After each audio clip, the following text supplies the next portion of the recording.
India. अमेरिकी राष्ट्रपति Trump ने भारत का नाम लेकर एक ऐसा बयान दे दिया है जिसने वॉशिंगटन से लेकर नई दिल्ली तक हलचल मचा दी है। रूस के राष्ट्रपति पुतिन के भारत दौरे के बाद इस्लामाबाद और वॉशिंगटन दोनों जगहों पर बेचैनी साफ दिखाई दी और अब ट्रंप का ताजा बयान पुतिन और मोदी को एक साथ देखकर उनकी बढ़ती बौखलाहट को एक बार फिर साफ दिखा रहा है। ट्रंप ने पहले ही भारत पर 50% तक टैरिफ लगाकर दबाव बनाने की कोशिश की, लेकिन जब ये दाव असरदार नहीं हुआ तो अब ट्रंप की नई चाल और नया बयान सामने आ गया। दरअसल ट्रंप एक बैठक करते हैं जिसमें वित्त मंत्री स्कॉट बेसेंट भी शामिल थी। इस बैठक में टैरिफ और उसके प्रभाव को लेकर चर्चा हुई, जिसमें किसानों के बारे में बात हुई। बैठक में यह आरोप लगाया गया कि कुछ देश अमेरिकी बाजार में कम कीमत वाला चावल बेच रहे हैं, जिससे घरेलू किसानों को भारी नुकसान हो रहा है। इस पर ट्रंप ने कहा कि वो चीटिंग कर रहे हैं। ट्रंप ने बैठक में मौजूद अमेरिकी वित्त मंत्री को निर्देश दिया कि वो किसानों द्वारा बताए गए देशों की सूची नोट करें। ट्रंप ने इस बीच ये भी कहा कि पहले मुझे इन देशों का नाम बताओ, इंडिया और कौन होगा। जिसके बाद ट्रंप ने बात करते हुए ये तक कह डाला कि अमेरिका भारत से आने वाले चावल और कनाडा से आने वाली खाद पर एक्स्ट्रा टैरिफ लगाने पर विचार कर रहा है।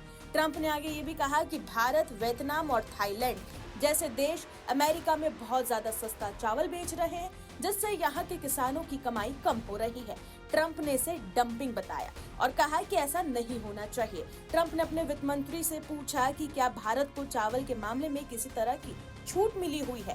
इस पर मंत्री ने बताया कि दोनों देशों के बीच व्यापार समझौते पर अभी बातचीत चल रही है। ट्रंप अगर भारत पर और टैरिफ लगाएंगे तो इसका असर क्या पड़ेगा, यह आगे आपको वीडियो में बताएंगे, लेकिन उससे पहले आपको ये बता दें कि भारत दुनिया का सबसे बड़ा चावल निर्यातक देश है। सस्ते घरेलू चावल और बड़े भंडार की वजह से भारत दुनिया भर में लगभग 40% चावल एक्सपोर्ट करता है।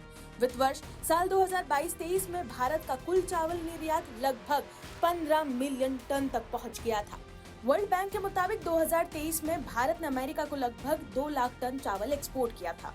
वहीं बता दें कि भारत मुख्य तौर पर 2 तरह के चावल एक्सपोर्ट करता है, पहला बासमती और दूसरा गैर बासमती। 2023 में पश्चिम अफ्रीकी देश गैर बासमती चावल के सबसे बड़े खरीदार थे, जबकि बासमती चावल के सबसे बड़े खरीदार मिडिल ईस्ट के देश सऊदी अरब, ईरान और इराक थे। तो आइए अब ये जान लेते हैं कि अगर अमेरिका और भी ज्यादा टैरिफ लगा देता है भारत पर तो इसका क्या असर पड़ेगा। तो बता दें कि भारत अमेरिका को बहुत ज्यादा चावल एक्सपोर्ट नहीं करता, इसलिए ये फैसला भारत की पूरी चावल इंडस्ट्री पर असर नहीं डालेगा, लेकिन जिन लोगों का व्यापार सीधे अमेरिका से जुड़ा हुआ है उन्हें परेशानी जरूर होगी।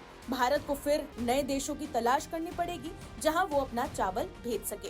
हालांकि बता दें कि भारत के लिए ट्रंप की ये चेतावनी एक ऐसे समय में आई है जब नई दिल्ली और वॉशिंगटन एक बड़े व्यापार समझौते की कोशिश कर रहे हैं, लेकिन अभी तक कोई खास सफलता नहीं मिली है। हालांकि दावा किया जा रहा है कि दोनों पक्ष 10 और 11 दिसंबर को कई महत्वपूर्ण मुद्दों पर चर्चा करेंगे और बायलैटरल ट्रेड एग्रीमेंट यानी कि BTA को आगे बढ़ाने की कोशिश करेंगे। अब जान लेते हैं कि आखिरकार भारत के पीछे ट्रंप क्यों पड़े हैं। तो बता दें कि कुछ समय पहले भारत और अमेरिका के बीच ट्रेड डील अधर पर अटक गई। इसका प्रमुख कारण कृषि उत्पाद रहे। दरअसल अमेरिका चाहता है कि भारत अपने बाजार में डेयरी, मांस, सोया और कृषि उत्पादों के लिए अधिक जगह दे।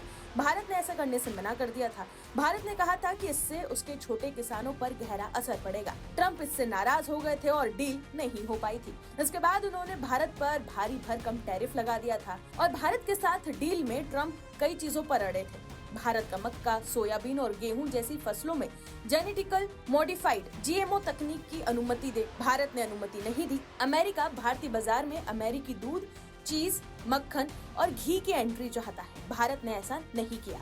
सबसे बड़ा कारण धार्मिक और सांस्कृतिक आपत्ति भी है। दरअसल अमेरिका में गायों के खानों में जानवरों की हड्डियों से बने एंजाइम्स मिलाए जाते हैं। भारत इसे नॉन-वेज मिल्क मानता है। ऐसे में भारत ने अमेरिकी डेयरी प्रोडक्ट्स को अपने यहाँ एंट्री देने से मना कर दिया।